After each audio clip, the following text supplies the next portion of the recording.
Salam damai dan sejahtera di dalam nama Tuhan Yesus Kristus.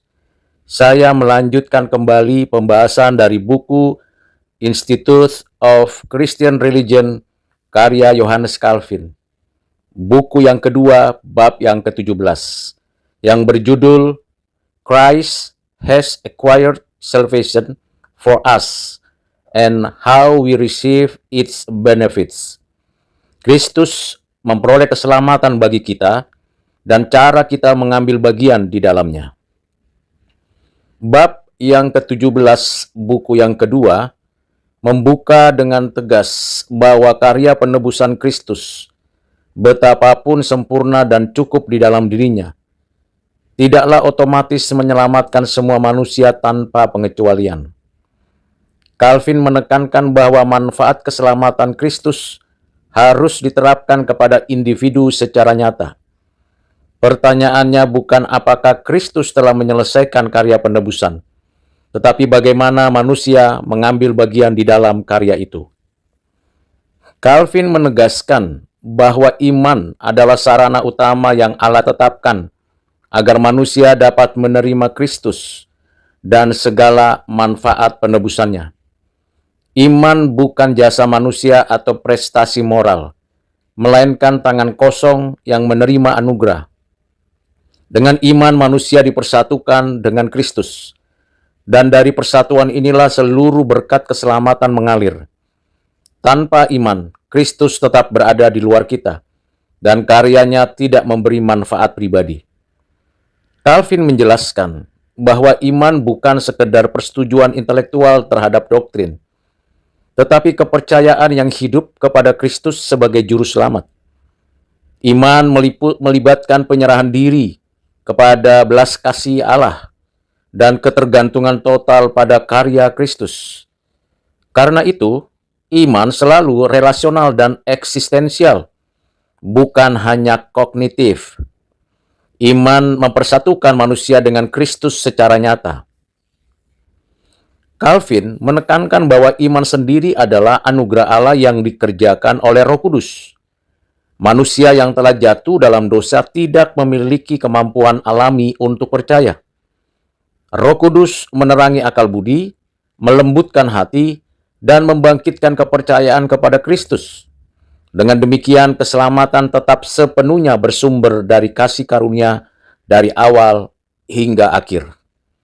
Saudara, Calvin menguraikan bahwa persatuan dengan Kristus adalah inti dari keselamatan.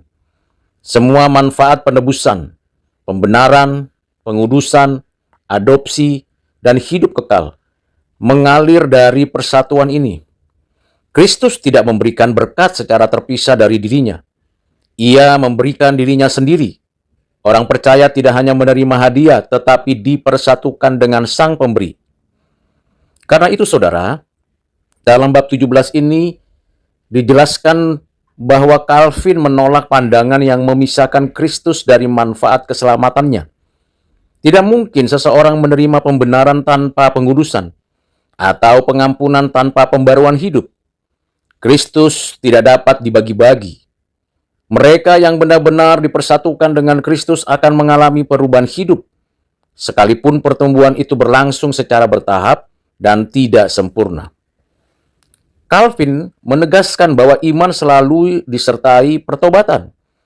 Pertobatan bukan dasar keselamatan, tetapi buah dari iman yang sejati.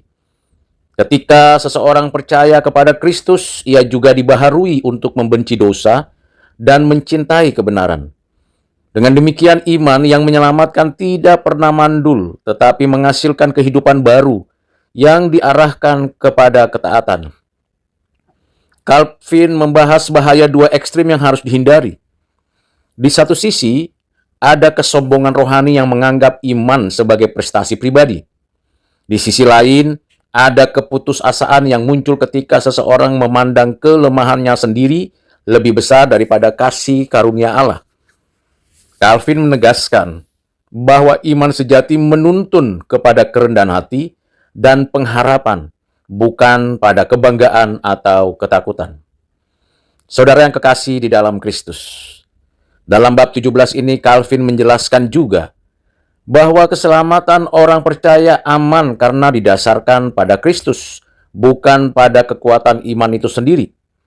Iman yang lemah tetap mempersatukan seseorang dengan Kristus yang kuat. Karena itu, kepastian keselamatan tidak terletak pada intensitas iman manusia, tetapi pada kesetiaan Kristus sebagai juru selamat. Ini memberikan penghiburan besar bagi orang percaya yang bergumul. Calvin menegaskan bahwa iman memampukan orang percaya hidup dalam kebebasan sejati.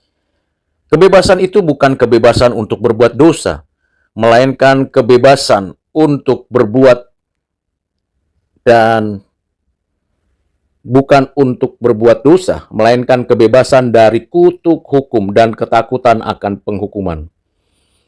Orang percaya kini menaati Allah bukan untuk memperoleh keselamatan, tetapi sebagai respon syukur atas keselamatan yang telah diterima dalam Kristus. Calvin juga menunjukkan bahwa iman mempersatukan orang percaya ke dalam satu tubuh Kristus, yaitu gereja. Keselamatan tidak bersifat individualistis semata, tetapi bersifat komunal. Mereka, saya dan saudara yang dipersatukan dengan Kristus juga dipersatukan satu sama lain. Dengan demikian, iman membentuk persekutuan, tanggung jawab bersama, dan kehidupan gerejawi yang saling membangun. Saudara yang kekasih di dalam Kristus, Calvin mengajarkan dalam bukunya yang kedua bab 17 ini, bahwa karya Kristus bersifat objektif dan sempurna, sedangkan penerapannya dalam hidup orang percaya bersifat subjektif dan progresif. Keselamatan telah diselesaikan di dalam Kristus, tetapi dialami secara bertahap dalam kehidupan umat. Ini menjelaskan mengapa orang percaya masih bergumul dengan dosa tanpa meniadakan kepastian keselamatan. Calvin menolak gagasan bahwa iman meniadakan usaha rohani. Sebaliknya, iman justru menggerakkan orang percaya untuk berjuang melawan dosa dan hidup dalam ketaatan.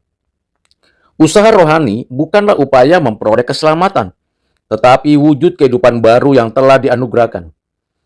Dengan demikian, iman dan ketaatan berjalan seiring tanpa saling meniadakan. Calvin juga menegaskan bahwa seluruh hidup Kristen adalah hidup dalam iman. Iman bukan hanya pintu masuk keselamatan, tetapi prinsip hidup yang terus-menerus mengarahkan diri kita manusia yang ditebusnya kepada Kristus. Setiap hari orang percaya dipanggil untuk kembali kepada Kristus, mengandalkan anugerahnya, dan hidup dari kekuatannya. Inilah dinamika kehidupan Kristen sejati. Saudara yang kekasih di dalam Kristus, akhirnya, pada bab 17 ini, Calvin menutup dengan menegaskan bahwa kemuliaan keselamatan sepenuhnya milik Allah. Karena keselamatan diperoleh oleh Kristus dan diterapkan oleh Roh Kudus melalui iman. Tidak ada ruang bagi manusia untuk memegahkan diri. Seluruh kehidupan orang percaya menjadi kesaksian tentang kasih karunia Allah yang bekerja dengan kuasa dan kesetiaan. Setelah kita mendapatkan ringkasan dari bab 17 ini, saya akan memberikan 3 implikasi teologis menjelaskannya untuk kita mengerti dan kita bisa merefleksikannya, bahkan menerapkannya dalam kehidupan kita saat ini. Implikasi teologis dari bab 17 ini, pertama, ajaran ini menegaskan bahwa iman harus dipahami secara relasional dan kristosentris, bukan sekedar pengakuan ajaran doktrinal. Kita sebagai orang Kristen perlu menolong sesama umat orang percaya, memahami iman sebagai persekutuan hidup dengan Kristus yang membentuk seluruh eksistensi kita. Implikasi yang kedua, sebenarnya bab 17 ini menolong kita sebagai gereja, sebagai orang Kristen, untuk menjaga keseimbangan antara kepastian keselamatan dan panggilan hidup kudus. Orang percaya tidak hidup dalam ketakutan atau kesombongan, tetapi dalam kerendahan hati dan pengharapan. Keselamatan yang aman di dalam Kristus justru menjadi dasar pertumbuhan rohani yang sehat. Implikasi yang ketiga, pemahaman bahwa keselamatan diterapkan melalui iman mendorong kita sebagai gereja untuk memberitakan Injil secara setia. Kristus harus diberitakan agar manusia dapat percaya dan mengambil bagian dalam keselamatannya. Tentunya bagi orang-orang yang telah ditentukan dari semula, ialah orang-orang pilihannya. Dalam konteks dunia modern yang penuh distraksi dan relativisme, kita sebagai gereja, orang-orang Kristen, dipanggil untuk terus menegaskan, mengajarkan, menerapkan bahwa hanya di dalam Kristus, melalui iman, setiap orang memperoleh hidup yang kekal, hidup yang sejati. Di luar Kristus pasti binasa.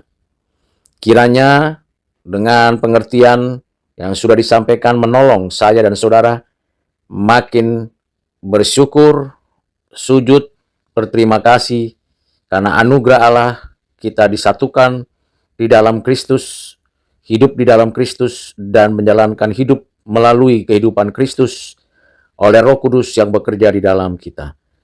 Kiranya kita juga terus tak yakin dan mempelajari buku-buku yang ketiga dan keempat untuk kita lebih mendalami karya Yohanes Calvin, Institute of Christian Religion. Tuhan Yesus memberkati dan menyertai saudara. Amin.